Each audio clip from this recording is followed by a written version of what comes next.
Hello and welcome back to my channel. My name is Cassie and today I will be adding some pages to my Commonplace notebook.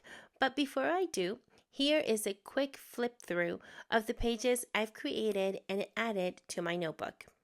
If you want to know more about commonplacing, I'm going to leave a video linked here that will explain a bit more about this practice. Let's begin setting up my pages for Catherine of Aragon. In my Commonplace notebook, I add information that is of interest to me, and since history is one of the subjects that I love the most, it is a topic that I like to document in my Commonplace notebook. The history of the Tudors has captivated me for many years. I have read about Henry VIII and his 6 wives and their tragic endings, or not so tragic at times. But this new series, I'm going to do a study on Harry's wives, starting with Catherine of Aragon, his first wife. To start setting up my pages, I'm going to add this craft color sticker paper to my pages. And to give it a vintage look, I'm going to break pieces and add it randomly on my page. I have also gathered some information on Catherine of Aragon and printed it on clear sticker paper. This step is not necessary and you could just freehand it, but I love the look of the type font, so that's how I'm going to add the information into these pages. Other materials I will be using are stamps like this alpha and pictures of paintings done throughout the centuries about Catherine and her relationship with Henry VIII. My commonplacing might be a bit different from what others use it, but since I am a visual learner, I like to add pictures to the information that I gather, and using this technique helps me to better retain the information that I put on my notebook. And just as a reminder, a list of the materials will be linked down below in the description box. Okay, to these pages. I'm beginning by stamping the name of Catherine of Aragon in my first page. On these 2 pages, I will begin by telling the story of the Spanish princess. I am currently watching the Spanish Princess series on Stars, and I have to tell you, watching that series was a big motivation for me to start doing this little research on Catherine of Aragon.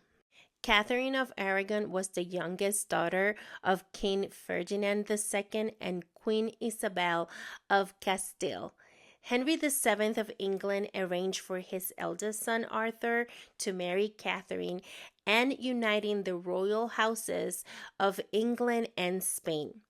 With this arranged marriage, England and Spain formed a handy alliance against their enemy, France. I don't know why when I said the word France, it sounded like if I was in a pageant and I just said France. Anyway, when Catherine was 15 years of age, she traveled by ship to England, and according to the accounts of the travel, it was a very difficult one. And to show this tidbit of history, I'm going to put on my pages a clip art of a ship. And this clip art I got from Etsy and is from a Tudor clip art bundle.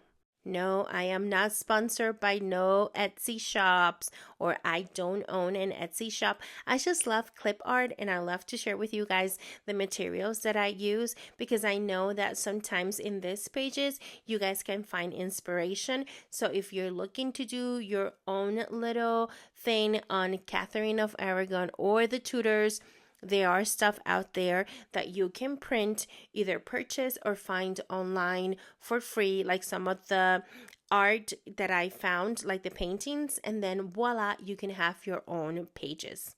Okay, let's continue with Catherine of Aragon.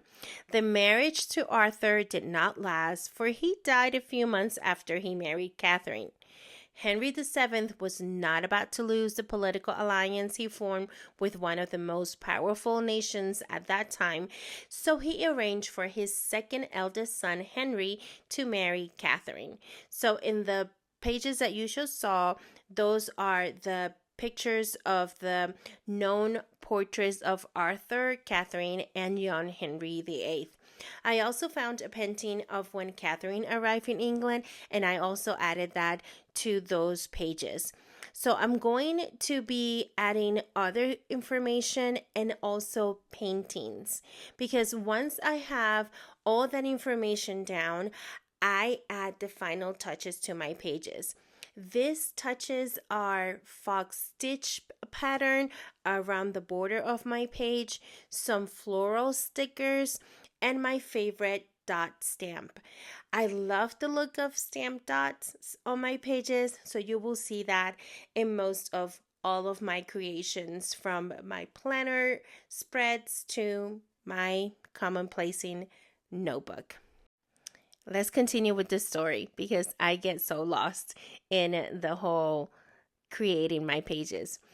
The marriage to Henry was a difficult one, especially because one of the reasons that Catherine or women in that age were seen as a broadmare. You give me a child that is a boy that could take the throne.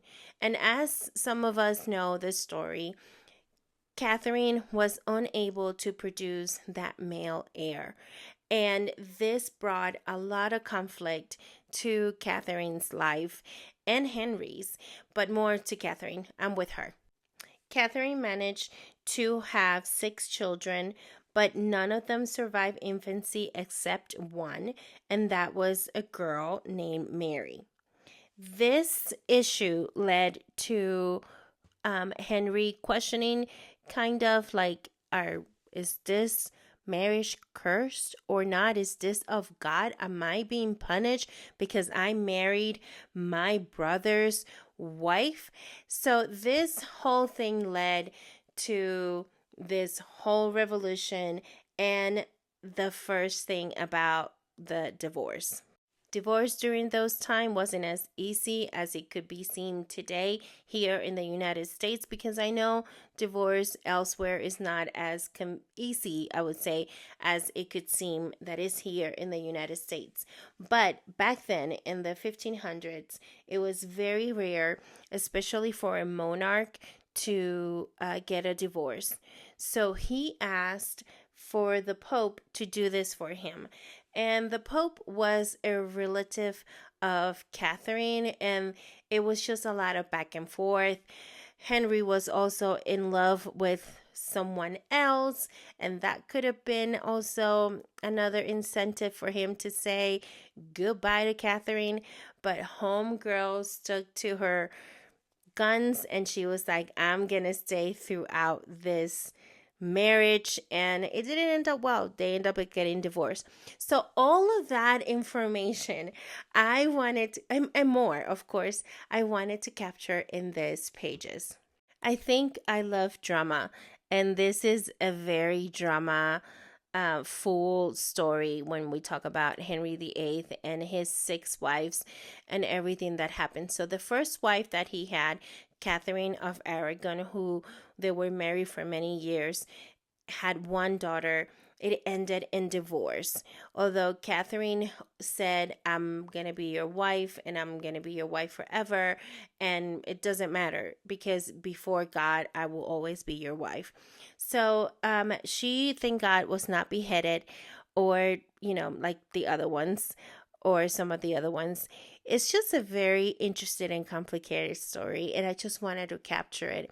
Here you see me adding the pictures and these florals, which I love these florals of what happened to Catherine during the trial, because it was this whole thing of the trial that she went through about the divorce, and it was just a very difficult time for her and her daughter.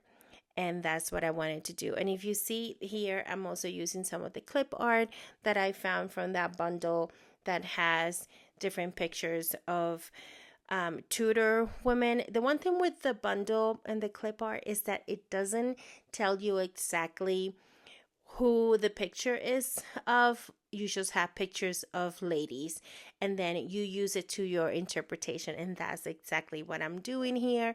Just taking a clip art that I saw, and I think, okay, this might look like a Catherine, and I'm putting it there.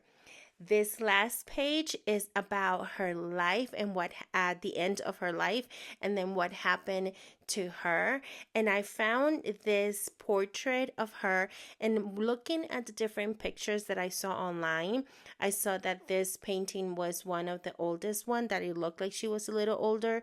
So that's the one that I added for the end. I'm leaving the next page empty because I'm going to add there different places, or maybe quotes perhaps, that I can find of Catherine, just to add more wisdom, more story to my pages.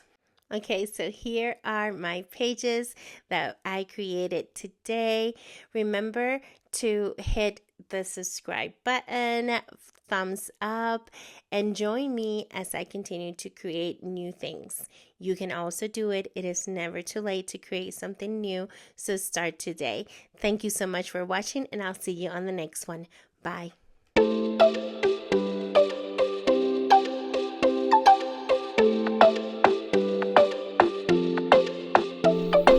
minute that I saw you, I was gone.